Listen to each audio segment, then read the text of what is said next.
Good afternoon, everyone. Today I'll be seeing different algorithms in detail that we were going through previously. Let's get started with the linear regression part. So suppose we have some kind of data like this and we would like to fit a line going through the data in such a way that it would represent our data. Uh, So this part is called linear regression since we are trying to fit a line or a linear curve going through our data. So if our curve not necessarily be linear, it might be some quadratic or multinomial line. We can call it as logistic regression. So let's import some required libraries initially, like Matplotlib, NumPy, and CPOP.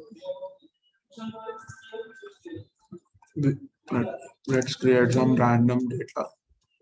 So this is our data that we have right now. So we are getting the linear regression model from the scikit-learn linear models. So, so you can see that it has fitted a best fit line along this. So what actually happens inside that will be going through step by step.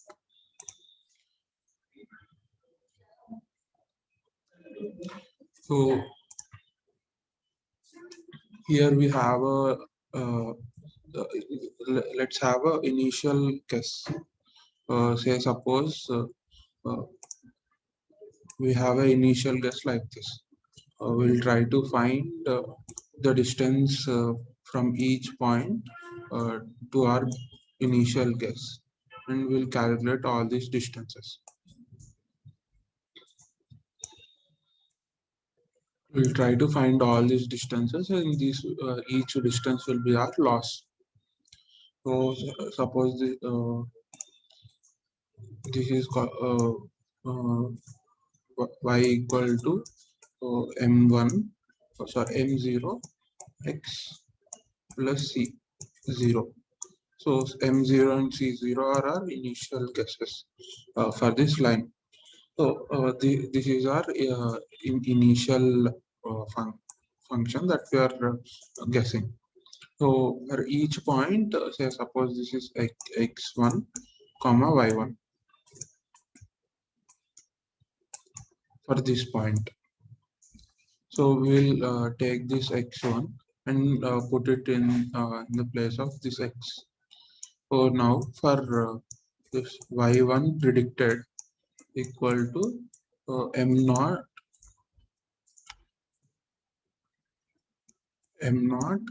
into x1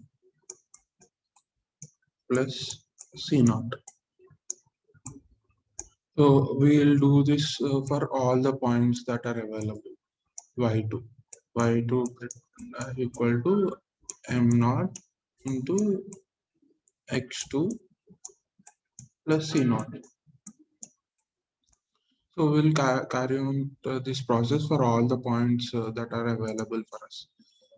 This will give a prediction set of from y1 dash y2 dash so on till yn dash.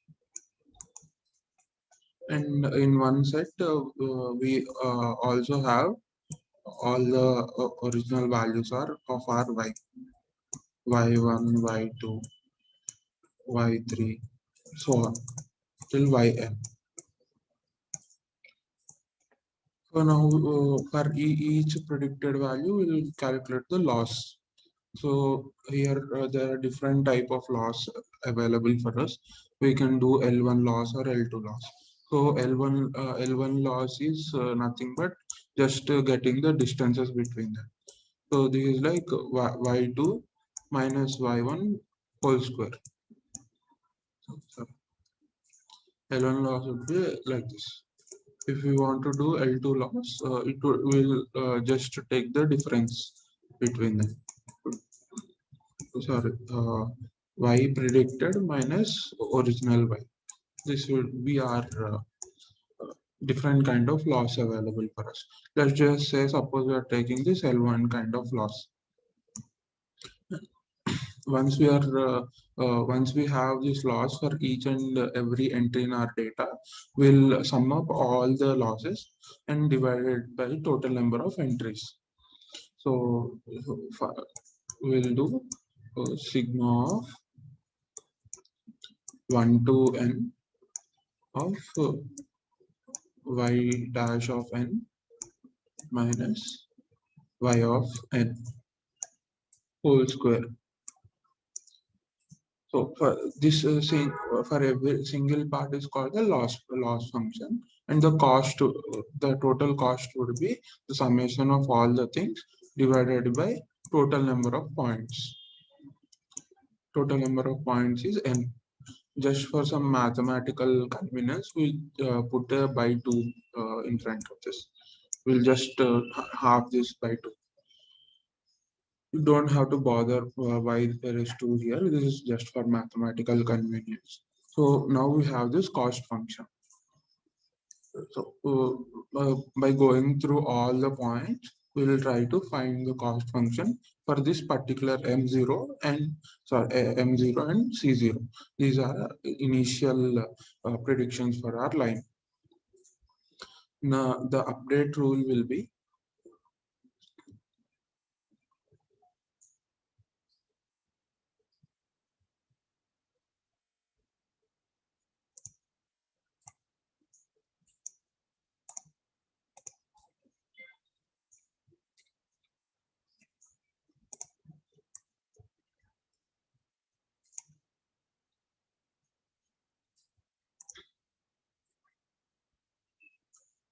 so M after one iteration of this part. Once we did do this for the whole data set, we have some cost function C. So some M1 for the next prediction of the line will be current M0 minus some learning rate alpha into this loss or the cost we get. So what is this alpha here? Alpha will be the learning rate. Alpha will be the learning rate that we have here. So it can be some value from 0.1 to some anything that you like, some 1,000. So it generally depends upon your data set. This is one of the parameters that we have to change. That is called hyperparameter. Generally, you can get started with 0.1. So similarly for next intercept C1, it will be in our current intercept minus alpha into the cost that we got. So we'll using these two, we'll get a new M1 C1. This new M1 and C1 will be some line like this. Now for the new line, we'll calculate the cost function again. We'll repeat the whole process. We'll say, suppose we'll do this process for 10 steps.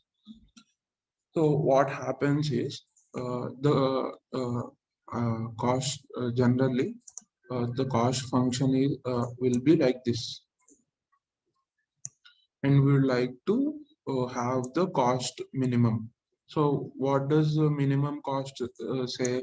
Minimum cost says that this part is a minimum. That is, the predicted y value and the existing y value are almost close together. So if the existing y value and the predicted y value is almost close, then we have the best fit line accurately, right? So achieving this minimum cost value is our goal. So suppose initially we are here somewhere here in the cost landscape. You can see that slope is like this. And if there is a negative, slope is positive here, and we are going with some alpha, we are trying to go back, reduce the cost. So we'll go like this. Say suppose if our initial prediction was like here, then here the slope would be negative, and negative plus minus of minus will be positive, and it will be pushed in this direction. Suppose if we have this alpha or the learning rate very high, then what happens is you will jump directly here. Then with the same large value, you will again jump here, and you will jump like this, and you will go away from the optimum position.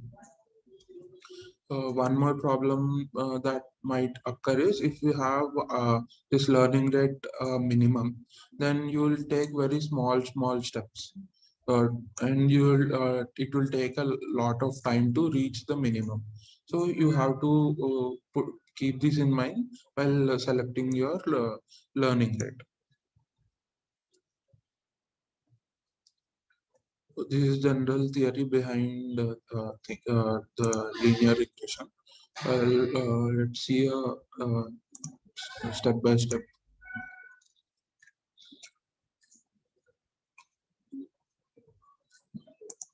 Here I'm importing some libraries and some data. So see, this is our data here. So initially we have intercept B as 0 and initial slope as 0. So y dash is equal to 0. This is a flat line that we initially put. So some line like this is our initial guess for this whole data. Now we are going calculating the cost. We'll iterate through for I in range. We are iterating through all the data points that we have, and we are getting the total cost, and we are returning the total cost by 2 into, and this 2 is just for mathematics, and this is the total number of points that we have. This is the total cost that for the whole data for given M and C, for our guess of M and C. We are creating a function that will return the now we are writing two functions. Uh, step gradient is one step in our gradient thing. So here we did one step calculating all the things, and we are trying to do this part will be one step in our gradient. So from M0 to M1, C0 to C1. For each time we'll go through everything. It will calculate the things, and we'll try to update M and C. So the updated M will be current M minus alpha into this gradient. And to do this gradient descent, we'll do the whole thing some number of times. Let's say number of will steps be 10 times. We can do the whole thing 10 times. This whole code is written in the backend of the scikit-learn library. You don't have to write each and every function. This is here just to show you what happens inside. Now we have computed our M and C, or B is the intercept, and M is our slope. So here we have these two values, and this is the final cost that we have. So let's plot. So initially, the cost was very high, saying that for our initial guess,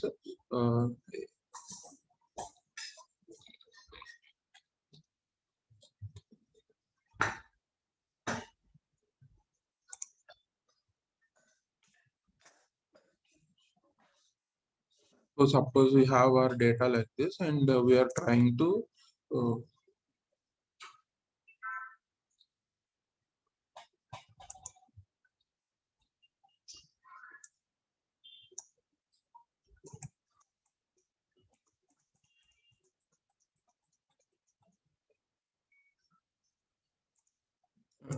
so initially we have data here, and this is the initial prediction. So all the distances are very large. So we have the sum of squares of all this, right? Because we are trying to do the L1 regression. So the cost is very high. So initially the cost is very high. After one iteration, the cost has dropped. So what happened is, rather than this line, now the second line might be like this, a bit more closer to the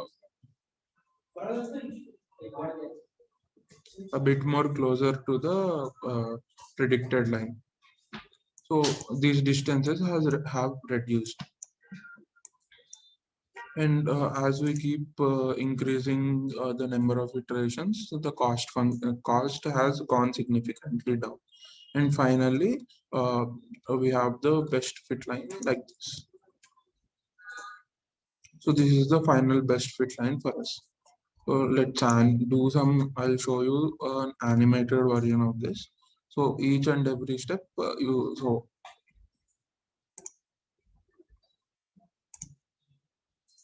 yeah. So initially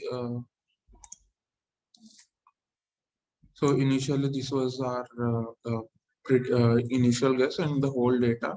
So we have the cost function.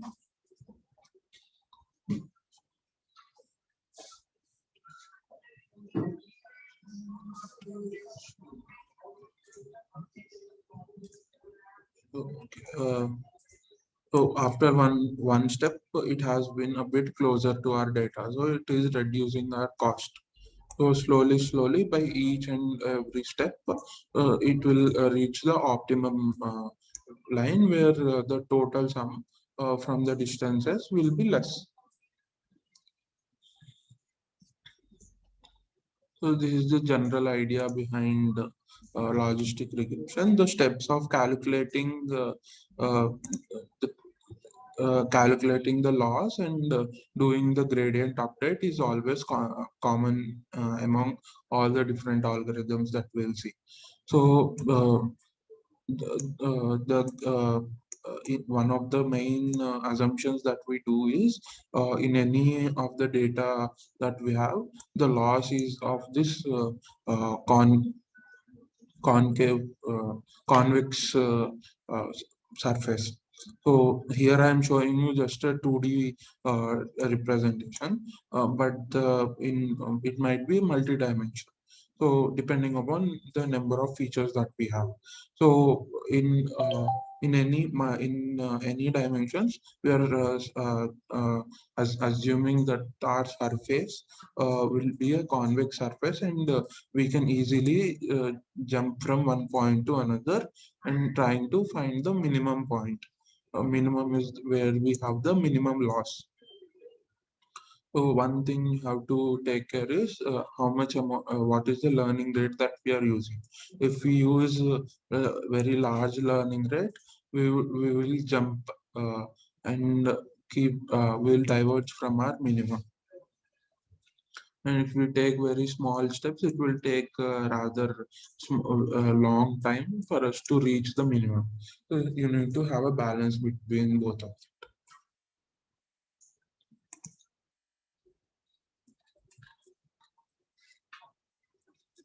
So if we have if we have our initial guess rather than y equal to m naught x plus c, or else if we have some different parameters, say m0 x plus uh, t0, sorry, b0 x square plus some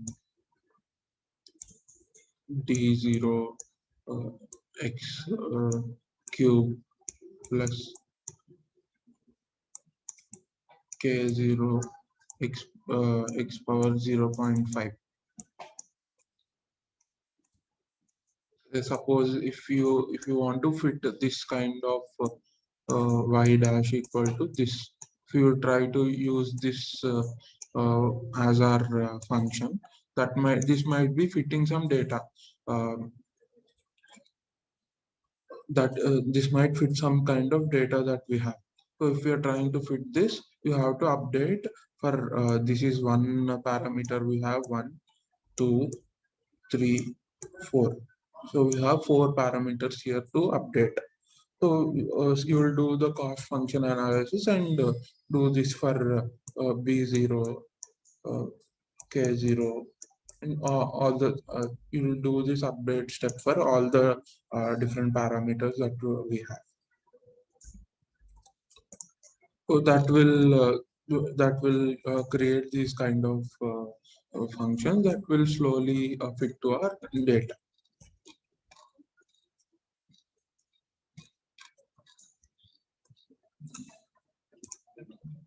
So next algorithm is support vector machines. This is very simple. This is just saying that I'll fit a line that will classify different points into different classes. Previously, this linear regression is a regression problem that will predict a continuous value for each and every single data point. If you want to have a discrete or a classification, if you have a classification task or discrete predictions, then you can use the support vector machines. So support vector machine also does almost similar thing to the linear regression, but it will try to fit a line between the two different classes, dividing them into two different distinct groups. And one more thing that you have to keep in mind is support vector machine will create a line with maximum gutter. What does gutter mean is like, given here you can see, right, there are three different lines that can separate our data. So each line, so this line has a distance from red to this point, and yellow to this point. So the distance between our line to the respective classes is called the gutter. So this is similar to the, like, you have road and there is some gutter beside it. So what is the maximum gutter that you can have from a line to the respective classes? So here the best line with maximum gutter would be the middle one. So this has a maximum width here. So as to handle many cases. So, so here we have instead of here, similarly we had y equal to mx plus c. So here we can say that it has a linear kernel. So what does linear kernel do is it will try to fit a line so that it has a maximum gutter. What if our data is not separable linearly? Suppose, say if we have a data set like this. So all the points inside are of one class and outside are of one class. There is no specific way in order to divide these two into simple two different classes with simple linear kernel. So we'll try to use some different kind of approach for this. So what we do is we can convert this 2D data into 3D data. So by converting that 2D into 3D, we can distinctly say that in this 3D representation, there is a plane going here like this that can divide our data points into two different bins. So, so this is generally done using different kernels. We are just using some RBF kernel that will convert our data into higher dimension, and it will provide us with a prediction like this. So here we are trying to fit a circle. So this is or a circular curve. It's not exactly a circle, but an ellipse. You can say. So this ellipse is in such a way that the distance between these points is maximum. So here you can see these two are at this circle, and all these 5 points are at this distance. So there are different kind of kernels available. You can go through them depending upon your data. You can use different kernels. So what it is the basic similar thing that we have previously. So initially it will have some ellipse with some y dash and x dash, and it will slowly calculate the distance between each point to this circle or the curve, and it will add up all the data, and it will do the gradient update step. So just the simple function that we are using to predict is the different thing. That's it.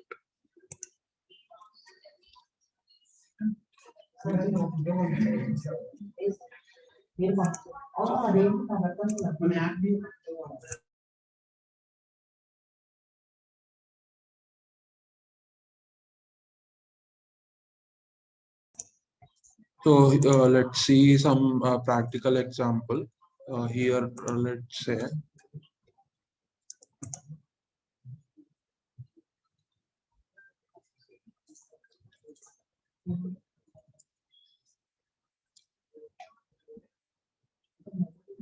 we're trying to download this LFW dataset that contains some phases.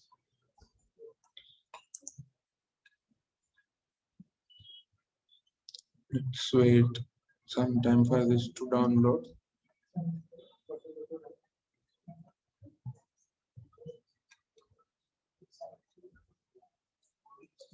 Yeah. Okay, 1 second.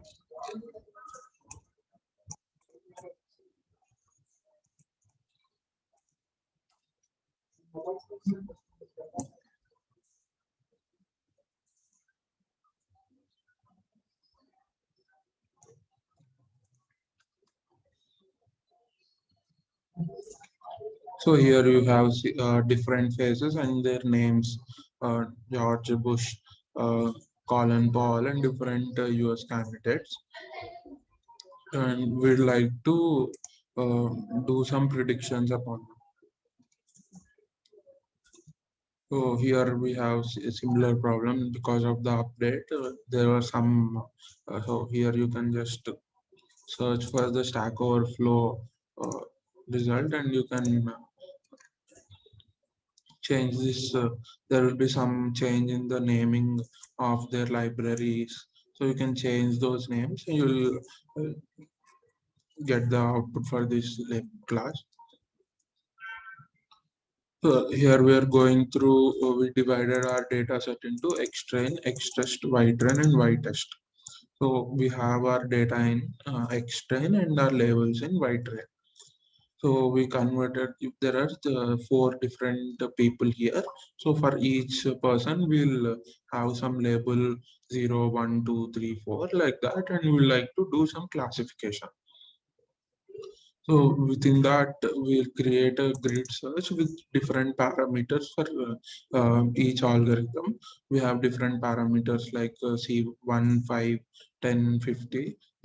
Similar to each SVM will have different. For linear regression, we had two parameters, right? M and C. For this, we have four different. Two different parameters, CSVC and CSV gamma. So we're trying to find with different these two parameters. So one will be 1, 5, 10, 50, and other will be these values. So this will create a grid, and we'll try to find the best thing. After that, you can try to give a new data here, x.predict, and you can predict the values. So here we have, after doing the whole thing, we have, these are all the labels that we have, and for each prediction, what is the precision, what is the recall, and so precision and recall we can get from these kind of plots. Let's go to the next one. Random forest is also a similar thing, but it will divide it into different uh, blocks. Like it will, rather than drawing a line, it will create different regions. Regions within regions can also be created. You can go through this. This is not much that. It's just a simple function that you can import from scikit-learn. So principal component analysis say suppose we have our data like this. So there are two axes so that we can see that one axis is like this and another axis is like this. That will fit our data. So we're converting our all the data points and we're trying to extract two components. It will plot those two components. So see, you can see here, this is the direction or the eigen. This is the eigen direction or the eigenvector with the largest eigenvalue. So, and this is the eigenvector with the second largest value. So suppose if we have some multi-dimension values, if say we have some 10 different features, then by compressing them into two distinct features, we can extract more information from them.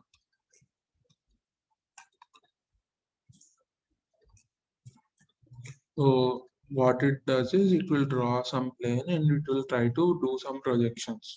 So projections with the maximum number of variation, or so that the data is very like distributed very much is considered as with the maximum variance. So here similarly we are trying to do some process on handwritten digits. So here we have these are pixel values having 64, 8 cross 8. We have 64 pixels with different values. We'll take all the different values and this will create a 64 dimension vector, right? We're converting that 64 dimension vector into 2 dimension and try to predict on those 2 dimensions.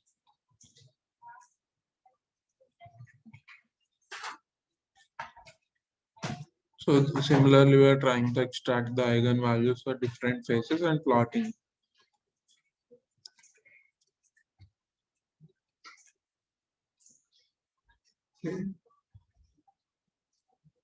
Think we'll have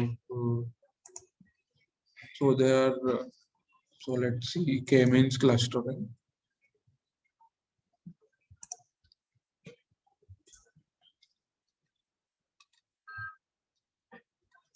So we saw so this is a regression problem. For regression problem, we have linear regression. For classification, we have support vector machines here, right?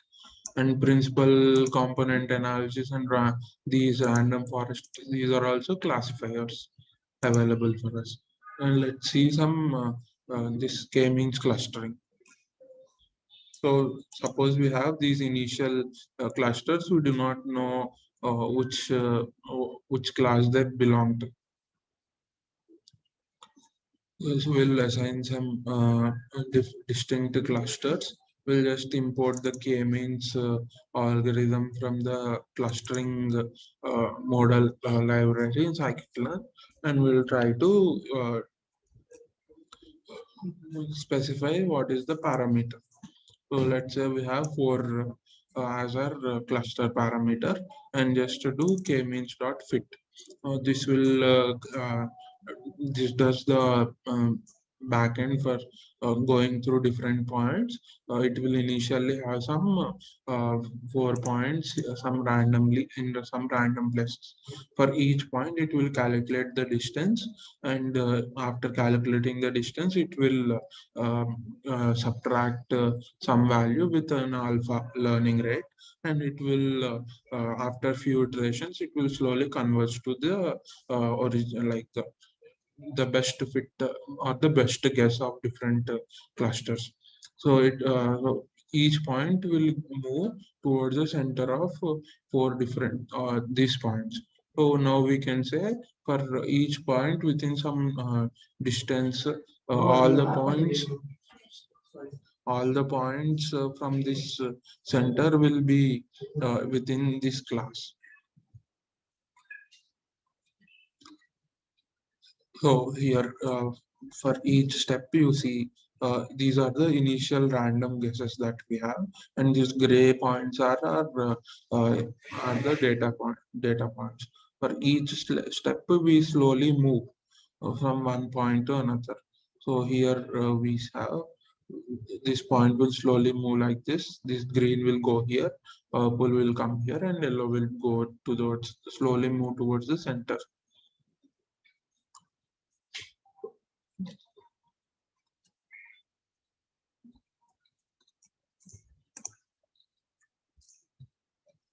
What happens if we have more than 5 point more, if we put more than the number of clusters, it will try to divide the clusters into those many things.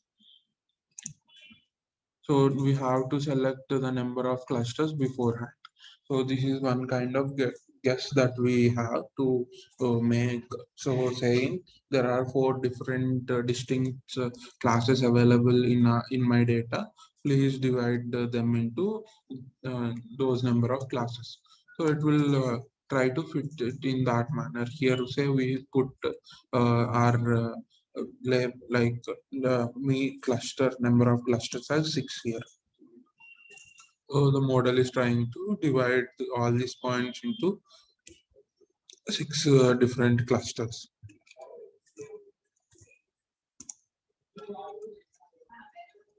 So support vector machine also can do this. It will convert this into some higher dimension. But here also we can do spectral clustering. This is also a somewhat different algorithm from SVM, but it has similar kind of outcome. So basically, in practice, what happens is you will be given some data, and you don't know which algorithm works best. You will it into train and test data sets, and go do experiments on each different algorithms. You'll use SVM algorithm. You'll use spectral clustering. You'll use random forest, and after doing all these things, you'll get different accuracies for different models. You'll then pick the final model will be the model that has the best accuracy that you have seen.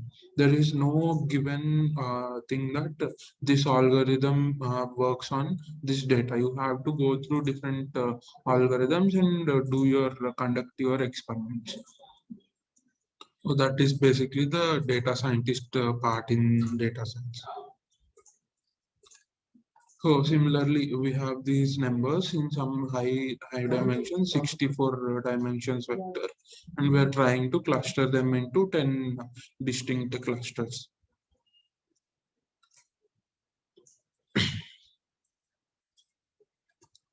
So previously, some number so here we did right. We converted and we had some accuracy here. Similarly, we have some accuracy available for us here also. So around 79.79% accuracy we have classified into 10 classes. TSNE is also one kind of dimensionality reduction process. So support vector machines will increase the number of dimensions to do our classification. So we can there are different algorithms that does different things, right? So SVM will increase the number of dimensions so as to divide our data. So TSNE will reduce the number of dimensions to do our task. So depending upon the task, you will try to select. And mainly you will throw the data, throw different all the available algorithms. You will throw data at them and try to find the accuracy that you have. So here we have TSNE is giving us 92% accuracy. So one use case for our k-means thing is to do image compression. Say suppose we have a image like this. If each color can be represented by a combination of RGB values, each value can go from 0 to 255, right? So each color can be there's a whole color spectrum is like a 3D volume going from 0 to 255. So there it is a very large amount of information that we need to transfer. So if we can cluster somehow them from 0 to 255 to say 0 to 16.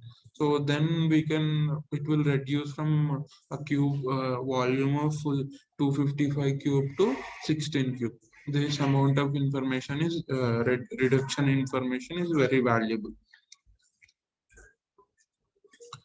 So this is the initial data plot that we have, and we are trying to cluster all the blue points within this area. We can just rather than putting different values for this blue, this kind of blue, and this kind of blue, we'll just assign one single value of blue. So here we can see this is just a drastic uh, so here we have distinct from this blue is going from distinct to white, right? Here we are just using all the blues in this range will just give one blue value, and from these values we'll give just one value here, and all these will be one value of white. So this kind of will reduce the amount of information that we have to send. So for each value of this part, we need to send a different value of blue. Here we'll send the same value of blue for the whole this kind of blue image available.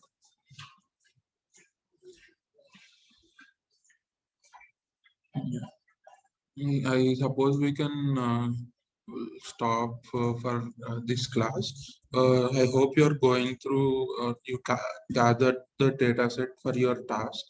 And in the next class, we'll see neural networks and we'll get started learning with how neural network algorithms work.